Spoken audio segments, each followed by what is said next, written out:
मजहबी जमात के अमीर साद रिजवी समेत मकामी क़यादत और कारकुनान के खिलाफ रावलपिंडी में ये मुकदमा दर्ज हो गया है। मज़ीद तफसीलात हासिल करेंगे। डॉन न्यूज़ के नुमाइंदे ताहिर नसीर हमारे साथ मौजूद हैं। ताहिर, कौन कौन सी दफात शामिल हैं? जी सना, देखें, ये थाना रवात में पंजाब पुलिस के सब इंस्पेक्टर की मदीयत में ये मुकदमा दर्ज किया गया है। मुकदमे के मतन में कहा गया है कि तरीके जो मकामी क़यादत है एक मजहबी जमात की, उसके सरबराह हाफिज साद रजी, इसमें 21 रहनुमाओं कारकुनान को नामजद और 35 को नामलूम रखा गया। मतन में ये कहा गया कि मुलजमान ने चक बेली रोड जट्टा हथियाल में एक चंद अफराद ने सड़क ब्लॉक करके टायर जलाए।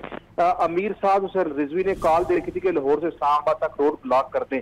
पंजाब हुकूमत ने जलसे जुलूसों पर पाबंदी आयद करके दफा 144 नाफिज कर रखी है। मतन में कहा गया है कि कारी बिलाल वगैरह 21 अहदेदार और कारकुनान जो कलेक्शन कोफ और दीगर अफसर में पेट्रोल बमों कीलों वाले डंडों से लेस थे, 35 दीगर नामालूम अफराद के हमरा वो आवाम को उकसा रहे थे। मुकदमे के मतन में यह भी कहा गया कि मुलजमान ने पुलिस को देखते ही सीधी फायरिंग की। कारी इब्रार ने कलेक्शन कोफ से फायरिंग की और गोली कांस्टेबल अदनान को लगी, जो बुलेट प्रूफ जैकेट के बायस महफूज रहा।